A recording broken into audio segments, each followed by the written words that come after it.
increasingly familiar. These dramatic images foreshadow the everyday consequences of sea level rise.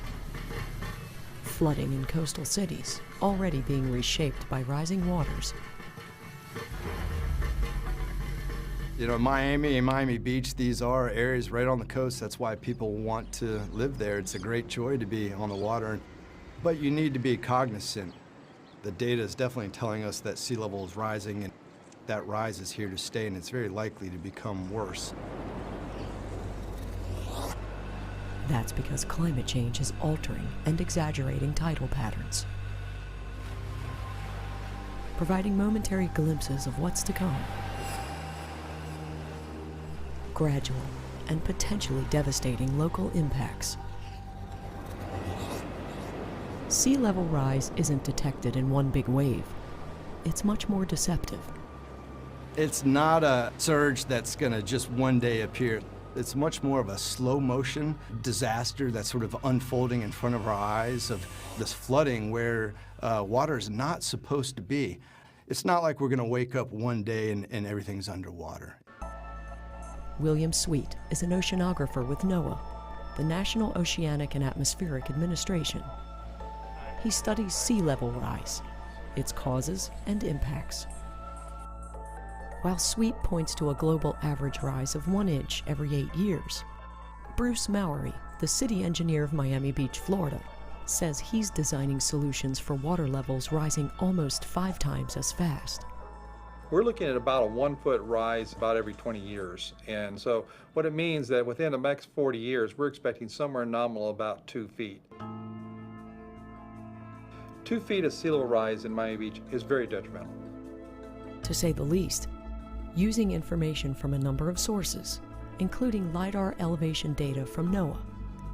Scientists from the nonprofit Climate Central developed this interactive tool to better visualize the potential impacts of sea level rise over time, street by street. At 2 feet, much of the west side of Miami Beach is flooded, including this intersection at Alton and 10th.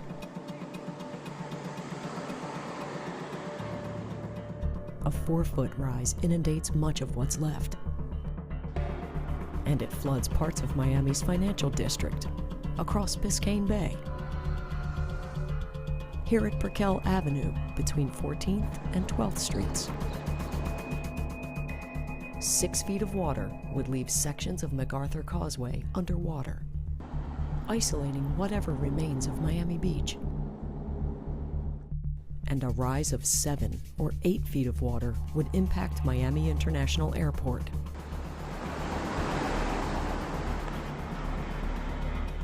While these extreme projections may be hundreds of years in the future, Miami Beach already knows what it means to wade through sea level rise. 903, this is the intersection of 34th Street and Indian Creek. In recent years, residents have experienced elevated high tides at certain times of the year. Known as king tides, these events are clear evidence of incremental increases. Right now, we are definitely witnessing sea level rise impacts, these high tide flooding events that are growing in severity, more often, deeper, more widespread. That's sort of a pattern that we expect will continue. In fact, Mowery's first day on the job happened during one of these events 4 years ago. And I actually came to work on a king tide day, or that week. And they toured me the city, and it was a sunny day. We call it sunny day flooding. That actually was no rain, no clouds in the sky, but we had water rushing into city streets. So my job was to basically look at stopping the flood. So he quickly went to work to save the city on a sandbar. Step 1, identify the weak spots. The city of Miami Beach is actually a barrier island, and the original barrier is relatively high. That's along the Atlantic Ocean. The back side of Miami Beach was originally mangrove swamps, was filled, and it's actually the lowest part, and so that's where we're most susceptible from the bay side. In adopting a multi-pronged approach, Miami Beach has committed $400 to $500 million to combat sea level rise, building water pumps and raising their defenses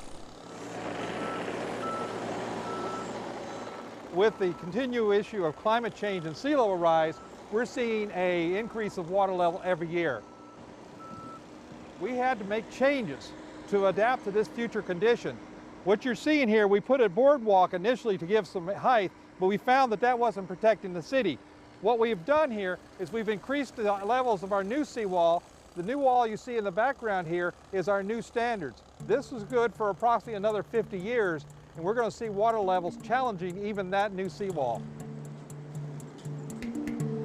Raising its elevation, Miami Beach seeks to stay dry and take control of its future, despite circumstances beyond its control and some of the most dire projections. Politics aside, the discussions surrounding climate change and how to deal with it center on a number of related data points. Emissions of carbon dioxide in the atmosphere, global temperatures, glacial and polar ice melt, and sea level rise. So more mass, more water is going into the ocean basins.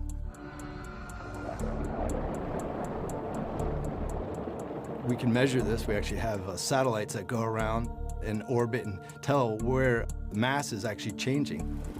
So where's ice being lost? Then we measure it both in Antarctica and Greenland. And it's the combination of those two are adding approximately about 2/3 of the rise that we see globally from another satellite that can sort of measure how are sea levels changing. Regional differences, however, will differ greatly throughout the world and the United States. Sea level isn't rising like water in a bathtub. It's rising at different rates around the world right now. Measurable items, yes, but dynamic and constantly evolving, and therefore subject to interpretation and differing analysis and projections. Something Climate Central visualized around the world, even at the President's Florida compound, Mar-a-Lago. It's really about how you bound your problem and how you initiate your models. In a world of less heating, less emissions, sea levels could be maybe maintained at the current rate that they're rising now. So it could be a span, and at NOAA we put out a range of about 0.3 meters a foot by the end of the century, all the way up to maybe 8 feet. And a lot of it's very uncertain. It's really sort of dependent upon how much emissions that we pump into the atmosphere and the associated heating that drives the models that really guide our outlook in terms of future sea level. Former top NASA climate scientist, the outspoken Dr. James Hansen, now leads a climate science program at Columbia University's Earth Institute.